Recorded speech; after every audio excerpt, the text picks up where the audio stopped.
Actually, this is a good. Wait. This is a very good topic. It's actually one of the topics I want to speak about today. All right.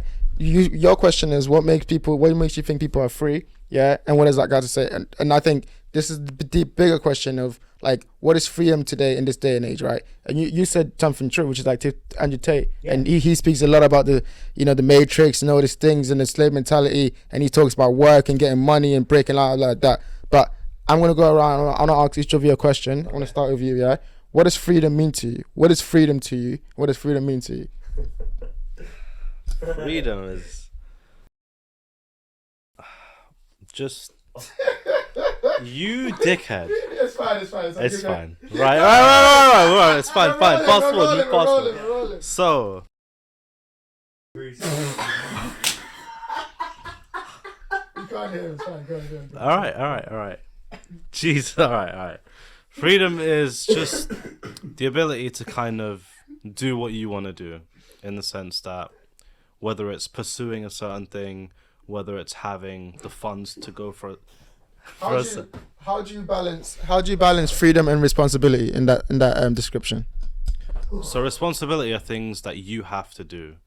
So as a man, you're responsible for your life, getting it in order, making sure you have, your foundations built up, your wealth, your fitness, your kind of mental health, your basically just preparing yourself to be a family man in the future. Yes. That's your responsibility.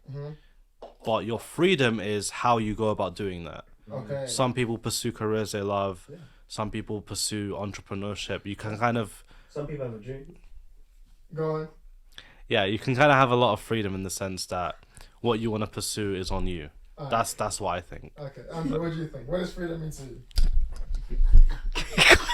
Cut that bit. All of it's staying, bro. Cut that bit, bro. All of it's staying, bro. This guy won't go back to mine share, bro. I'm gonna get fired up. That's fine. You've been good. Okay. None of these people are real people. No. We do exist. My name's not Andre. It's Aaron. Aaron, what does freedom mean to you? Yeah, Aaron. Freedom means the ability to choose when and what I want to do with my life. Okay. By that, like, I think in life, we, from a young age, we're all brought up to think, okay, whatever your end goal has to be, it has to be something to do with you earn the most money you can. Because unfortunately, everything in this world requires money. But freedom for me is, when I said like earlier, the freedom to make choices, whatever you want to do, right? So for example, for me, that would be maybe not staying in one place, but going away, just exploring the whole world, whenever I can. So obviously now I work full time, right? We get 25 days in a whole year. 25. Right? Forget that part. Even to go to a place like Japan, South America, you gotta pay at least $1,000 for a ticket. So there's the money factor too. There are all these limitations to just literally go from one part of the earth to another, which we were all born here, bro. Like it shouldn't be that hard. But yeah, and then also like going back into work, we went 9 to 5.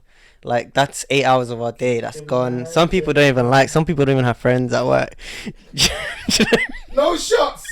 Keep going. Some people just like eat lunches on their own. They eat a little pickle sandwich. On their own. Some people ask their colleagues if they want to eat lunch. Bro, I'll delete this whole thing. Alright, go on. Keep going. Alright, cool. Alright, cool. So, as I'm going to come to you next, yeah. So, what you said about how people have too much freedom and too much liberty, go on that. And also, what does freedom mean to you? Freedom means getting away from bitches that are right next to me on the right of me. Hey, what did I do? I'm not part of it. Apart from the host. Okay. Go on. What does freedom mean to you? I didn't know we're going to spit bars. Shit. Freedom is to be not pigeonholed and away from oppression and to also allow for peace. And when you said Logic the rapper said it very wisely. He said, I feel like the Aryan in my blood is scarier than a blood. Been looking for holy water, now I'm praying for a flood. And he's basically saying that because he's biracial, he's got a mix of white and black inside him. He's like, I feel like the racist part of me is stronger than the ghetto side of me. And he's trying to talk about the misidentity crisis and being pigeonholed and oppressed. What's pigeonhole, by the way? Huh? What's pigeonhole? It's kind of like labeled. And kind of being like narrowly seen and perceived. Yeah, yeah. when you say- Like you're going, so you're an immigrant to me. So when you said people have too much liberty and too much freedom, what did you mean by that? I didn't say that. So before when you were talking about relationships, you talked about how and this is how we got on this topic. we're going back to relationship. No, we're still in freedom. But I'm just saying. You were saying how people have too much freedom and too much liberty. Yeah, no, okay, cool. Oh yeah. So basically, what you were saying was like in a relationship, people are they have too much freedom to express how they feel, right? My question is, why is that a bad thing? It's a gift and a curse, and it comes with balance.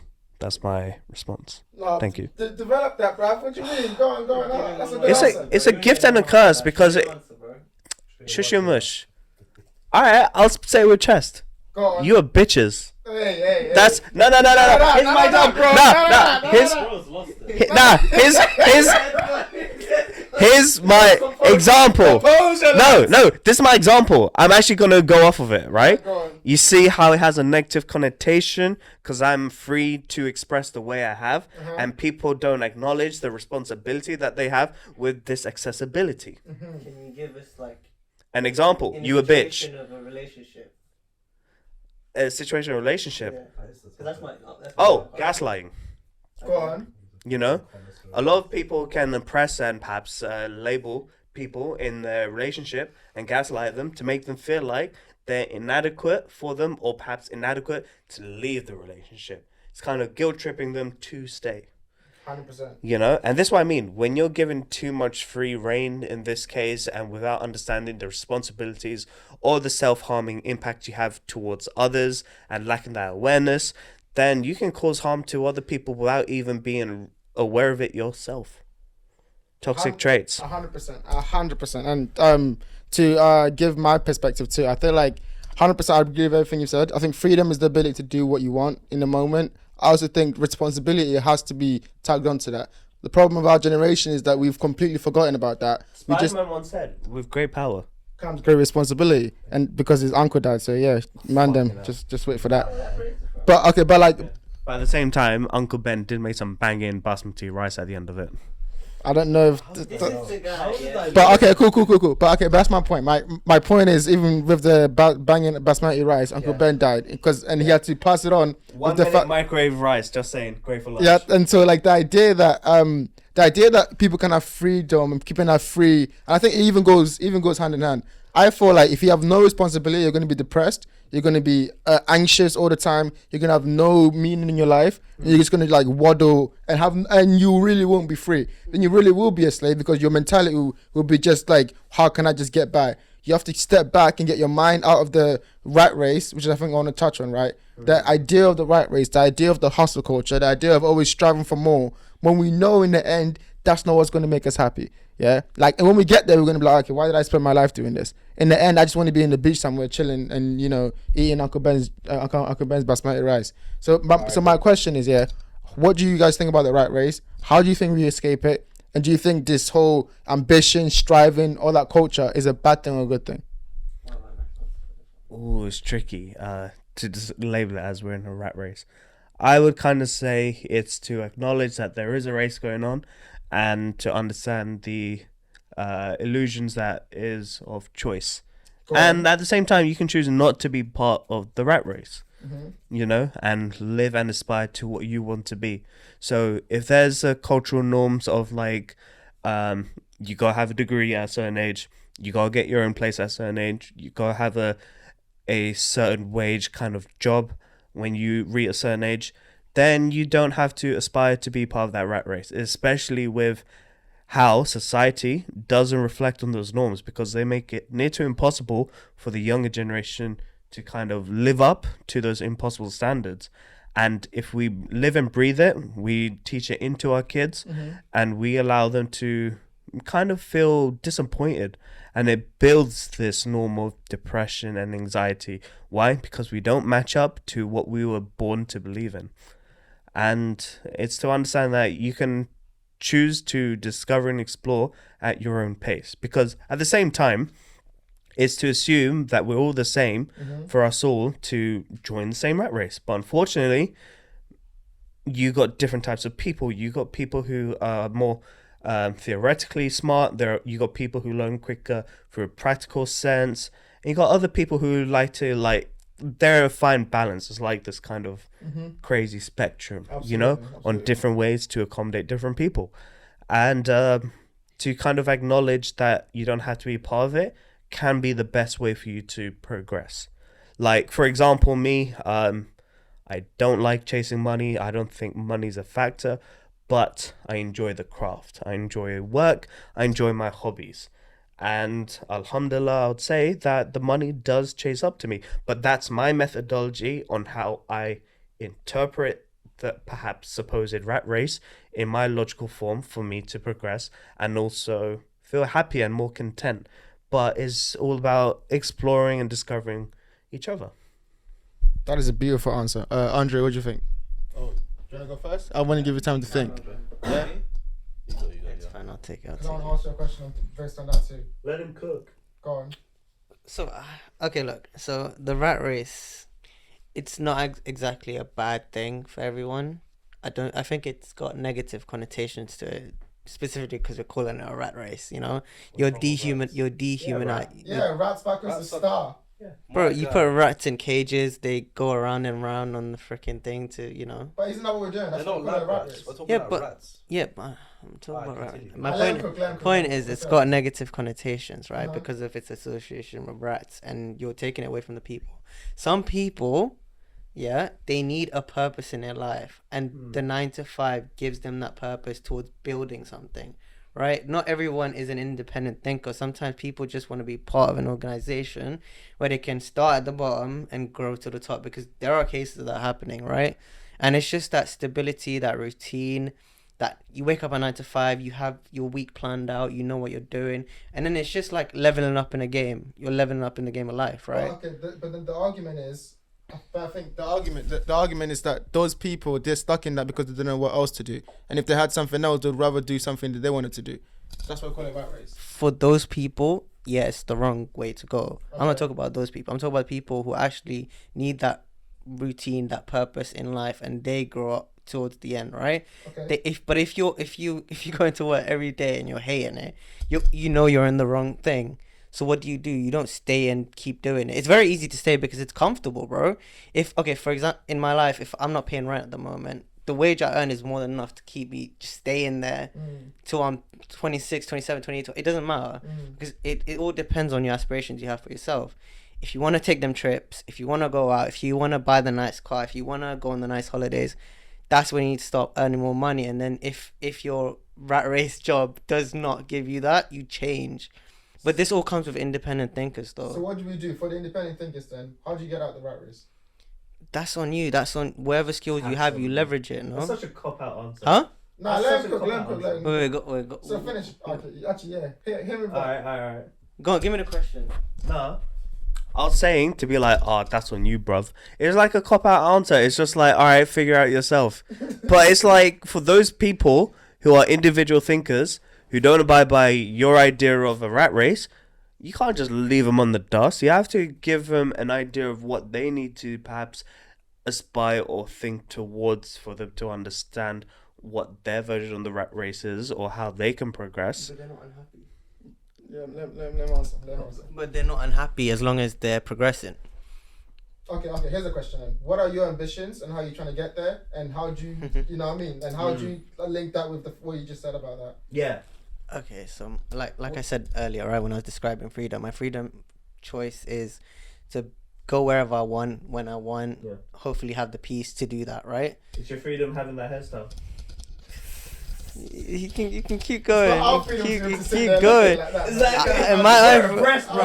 My freedom. I don't have to look at it every day. My freedom is literally It's the fine, hair it's bun, you know what I mean? It's coming from my... That's why these get not in a relationship, bro. Come for your hairstyle. Okay, but so how do you get from that to that then? How do you escape the rat race to get that freedom that you want, which is, I guess, not working at all, chilling, having coronas in Spain? No, but you can't just go through life not doing anything because, again, like I said, right, you need a purpose, whether that's that rat race job or like doing something else. So for the people who don't want to do the rat race, you have to find something that keeps you busy in life. You can't just sit on the beach 24/7 doing nothing because it won't be good for your mental health. You gotta replace what you do from 9 to 5 with one of your hobbies. Like, is that going to the gym? Is that learning a new skill? Is that learning a new language? You can even pick up a hobby like plastering, doing up like electrician work, and reading books. You know what I mean? You gotta substitute that time for something else that helps you progress in life. So instead of progressing within a company, you're progressing in life. Okay. Right. What about you? What do you think? I think a lot of it falls down to Go on. Sorry. a lot of it falls down to people kind of feeling stuck and stranded. They get complacent and lazy in situations where they think they can't control anything. Some people are just stuck in the loop of life where they work their shitty 9-to-5 job. They don't enjoy it. Their wage gets them by, and then just in this cycle of like, oh, I'm stuck here. I'm just gonna keep doing this for the rest of my life. But what would you say to those people? How do they get out of that? take a step back, and instead of hard focusing on what you don't have, kind of have some gratuity and look at what you do have. Look at where you want to be and build a plan based on that fact alone. Like, it's easier said than done by a large margin, but unless you need the drive to actually work towards a goal. Otherwise, you are going to be stuck, and you kind of have to accept that, because, wanting something and actually working towards it are different things. Like, action-based results is probably the best way to go about it, but it doesn't have to be big things. Let's say, for instance, you want to start a business. Step one could be researching whatever field you want to go into. It's all about the small steps and consistency, just showing up for yourself and actually doing what you need to do to get to where you want to be. I 100% agree. I think that gives you a level of freedom that we were talking about. It's like, it's never going to be easy. When you're in that state, you're going to get lonely and you're going to feel like it's never working. But the fact that you've chosen that path is what gives you the ability to just, have that kind of that weight come off your shoulder. And if you have that mentality, it's so much more helpful than always doing that thing where you're in that loop and you're feeling like you're stuck. And to build off that, then I got a question for you guys. What advice would you give your younger self? Yeah. So now, we're talking about ambition, we're talking about this, about rat race, about love. You can choose any field. What advice would you give your younger self? Let's say 10 years younger, knowing the things you know today and knowing how your life turned out. Damn. So is this like, if I go back in time and I see my younger self? You sit man down, let me chat to you for a second. Yeah. What advice are you giving him? I would hug him and be like, everything's gonna be cool, man. He's gonna be yeah. You'd be like, yo. Nah, no. Do you know what I'm like? Yo, fruity. All right. You know what? You can create anxiety and depression for your counterparts. All right. I don't know who you are, bro. What do you mean, bro? I'm gonna gas him up. I'm like, yo, you're killing it. You're killing the game. Relax. You don't need to be anxious about shit. You're gonna do good, and give him that faith. Do you know what he's gonna say? But he wouldn't believe you though. Do you know what he's gonna say? What? Who the fuck are you, bro? But he wouldn't believe you Who because. don't believe you? You're some random don. Okay, then that just contradicts your question, fam. No. It does. No, okay. Let's not focus on like little stuff like that, right? Like, oh, he wouldn't believe you. Let's say he does believe you. Yeah. But He ain't gonna believe you. He ain't gonna believe you. He ain't gonna believe you. But my question is, right? Like, he wouldn't believe you, as in like he'll still have the anxiety just because you say the words doesn't mean he's gonna internalize it. So how would you give him actual advice? No, I'll gas him up. I'll tell him about his accomplishments and his achievements. Remind him of what things he's to done. give him something to look forward to. Okay. Well, like, Okay. still not being in a relationship. Huh? Still not being in a relationship. I'll let him answer the question. Because he thinks it's bad. Yeah, let's think you're bad. All right, Andre. Let's see what you're gonna talk to your counterpart. By the way, your counterpart's still back in India and Goa. All right. Talk to man, and while you're speaking in English, he won't understand the shit you're saying, cause he's speaking Hindi. He's like, the fuck is this guy saying? Go on, big man. Sending shots. What advice would you give to You him? mess with the boy, you get the horns. Don't quote Alan. Okay, you know what you do. Did he call? Who did he call? Nothing, bro. He's calling a cow. Go on. What am I answering? The same question. Yeah, same question. You What can't, advice bro, would you give to your younger self? Back What's in your Goa. story? In love. How old was I in this scenario? 10 years. 10 years So ago. 10 years ago. I wasn't Goa. Actually, no, I just came to the UK. So Exactly. you just got here. Freshy. Yeah, I was a freshie. But you from what you've had, for the journey that you've had, Innit? from the experiences that you've had, Yeah. you could even be like specific to one experience Yeah. if you want to be. What advice would you give? Go back home, bro. Go back home. Go back home to India, bro. Go back home, bro. Tell him for fuck off. This ain't a place for you, bro. Yourself. You're gonna say go back where you came from. Why would you say that? Why would you say that? Because I think no, actually I wouldn't say that. Did you actually I say that? wouldn't say that. I would What say would you And your younger part's going like, bruv, I just got here. Like, I know you're the No, because best. at that Say, age, I'm actually happy. because when that happened, the first thing I wanted to do was go back home. As soon as I got here, I was like, this ain't a place for me. Oh, right. Yeah. Oh, so you were like, alright, safe. Yeah, I was thinking Yeah. the same thing. But you tell him that to go back home? What would you actually say to him? What would I actually say to him? So when I first got here, I was really anxious because everyone's different, right? Absolutely. Because I'm from India. There ain't no black people, bro. There ain't no white. There are one or two white people, but the only ones you see are on TV. Yeah. And even then, there's a lot of censorship there, so they don't actually show you everything, right? So to come to this country and then everything's like, in terms of like how children grow up, everything's 3 or 4 years ahead, but the education system's like 2 or 3 years behind. So in terms of like education wise, I was really smart, but in terms of like socializing, everything else, I was like 3 or 4 years behind because all these kids are more Still way mature. behind, bro. Yeah. 10 years behind. So that's what advice would you give to him? So I'd be like, what advice would I give to him? So I'd be like, I actually don't know. Like, put me on the spot. It's fine. Put me on the spot. Pass it on. But I know what you're trying to say, though. Yeah. Yeah. Say a lot, but you can't back yourself up. Man. What advice What would I advice give would you myself? give to 10 years, to the younger self? 10 I'd years? be pretty brutal, but only because I would need it. Like, you can say, like, the typical one, so we go back, oh, you're doing great, you know, you got a lot to look forward to. None of that shit, bro. It's like, nah, that's not wake up to reality. Like, Why is random sending shots bro, to me? I'm just saying in general, right? It's not just Go to me. you. Let's see if you have the same tone. Bro, it's twist. Okay, anyways. Go on. No Always beef, the guys. main No beef, character, no but it's beef, fine. Alright, no beef, no Yeah. beef, no beef. No beef, go on. Squash it, squash Sir, it. he started. But no, it's just a matter of you kind of have to realize what you would need back then, and what I needed was to kind of cut the victim mentality of the world being against me, because 90% of the time, They don't care. no one gives a shit. Yeah, they don't care. And the sooner you realize no one gives a shit, the better you can get on with your own life. Okay. And I would just drill that into my younger self How? by fucking yelling at him, bro. Do you think you'd be receptive to that? Yeah, Are you sure? Because 100%. people can argue that The perspective of the world is against me is because people are yelling at me. So your solution to him understanding that people are not against me is to yell at him as well. Let me answer it. Yeah, do you think it's gonna be different just because it's you and no one yeah, else? because phrasing matters more so. No, but we can go back to what he said, and he'll be like, "Big man, I don't know who you are. Yeah, but it's a matter You of... think you're a stranger, Shannon?" Yeah, but if I'm telling him things that I already know about myself, because it is me talking to me, Yeah, absolutely. and saying, you know, you can view it as this, but the reality is no one, like, just kind of opening the eyes of myself, Yeah. because I would view things differently to others, and I would assume things, but the spotlight effect is never on me. It's kind of like, you'd always think people care more about you than they actually do, and breaking that mentality is like the biggest part.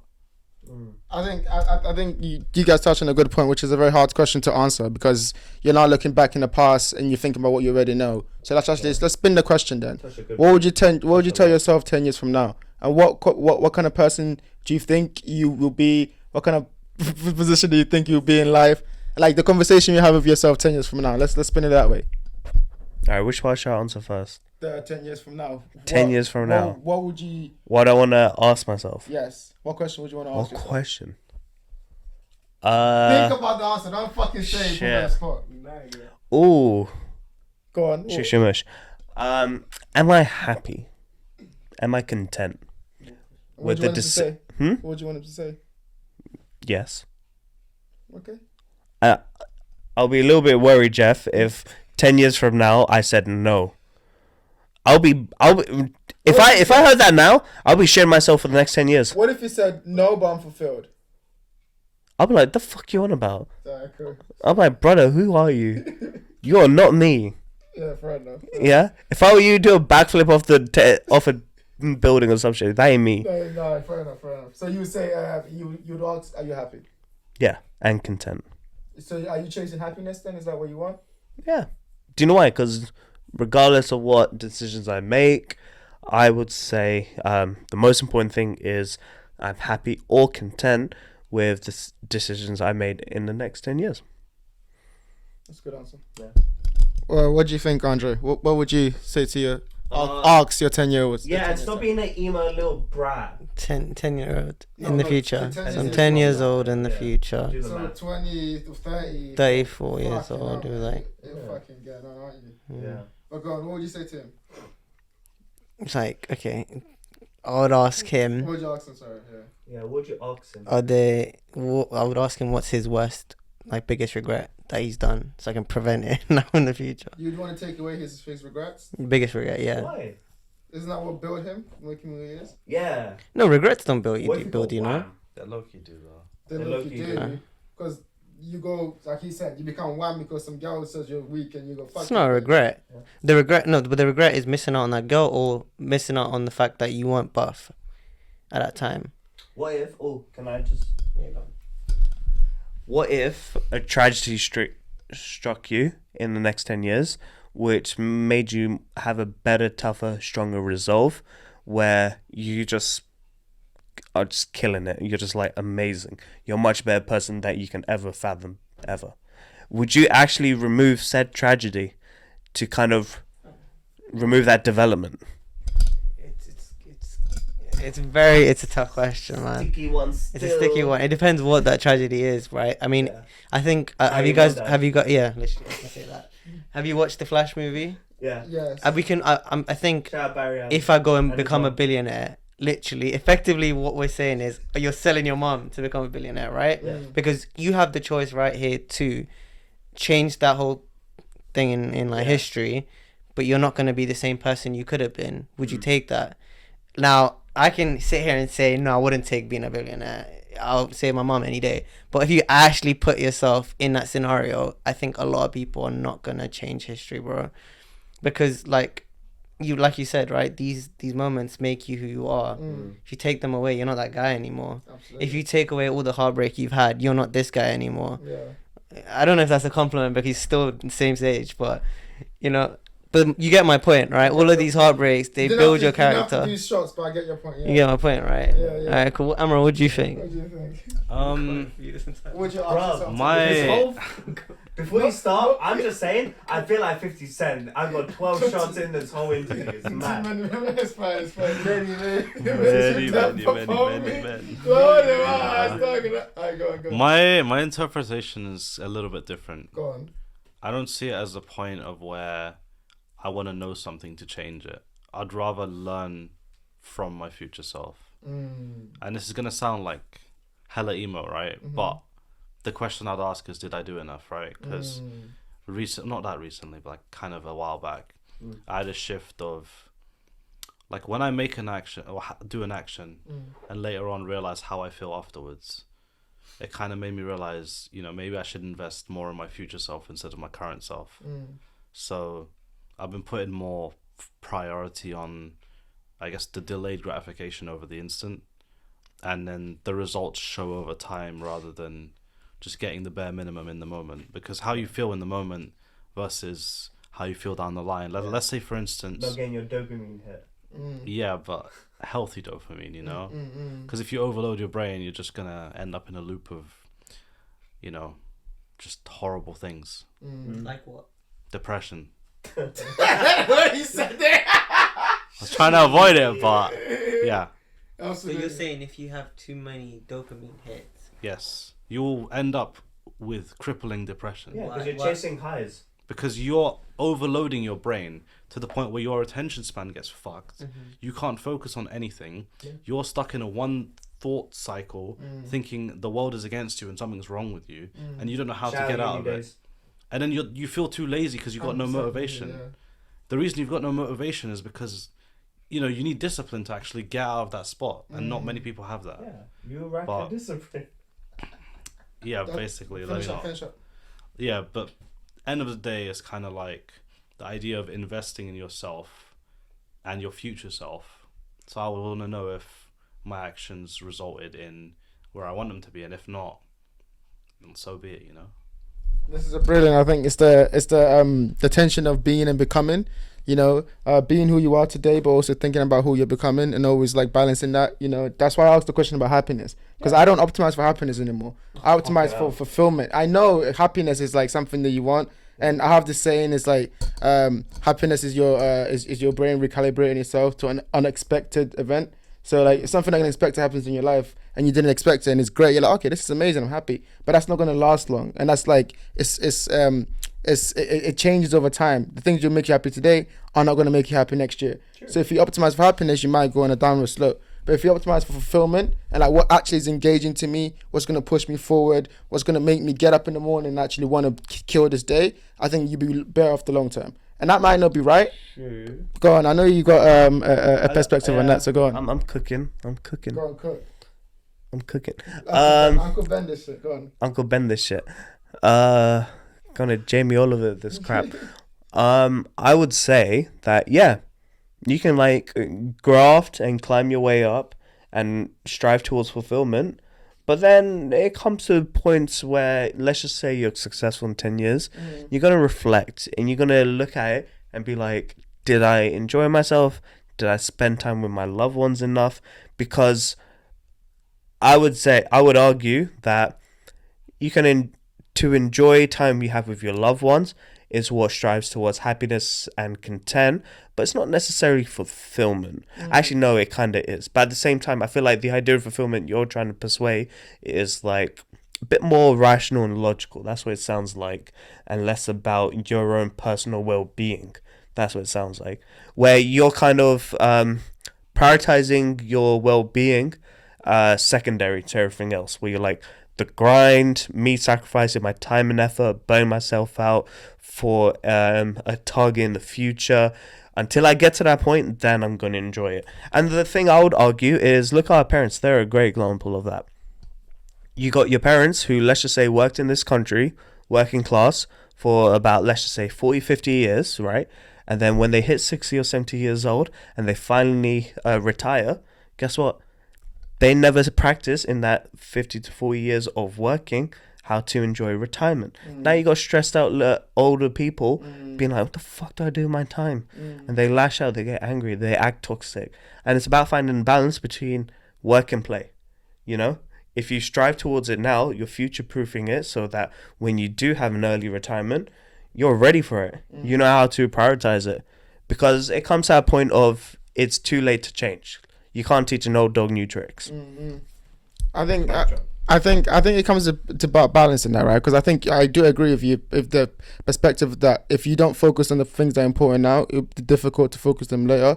But I think also if certain people, they're wired in a way where if they're not pushing towards a goal, then they feel like the now is not worth it. And so like for me, for example, right, I think I optimize for all of it. Well-being is definitely like at the top, where it's like health, family, friends, all the things that are important to me. And rationally, they add into that when I talk about fulfillment. Because spending time with my mom is something that I put high on my list as like something that's going to help my mental and like my whole life. You know what I mean? And it's like, it's kind of calculated into that decision. And it might not be the best way to focus it, because you also have to balance it. Because if you spend time working all the time, how are you going to spend time with your mom? And that's the kind of thing that you always have to kind of like, struggle with. But I think sometimes also there's always a point in people's life where you have to make a decision, and some decisions you can live with. And there's a quote that I heard, it's like, in life we choose our regrets. And it's like, you choose the regrets that you have, and whatever you're okay with, whatever you're okay with being not fulfilling the aspect of you, then that's something that you can almost live in the future.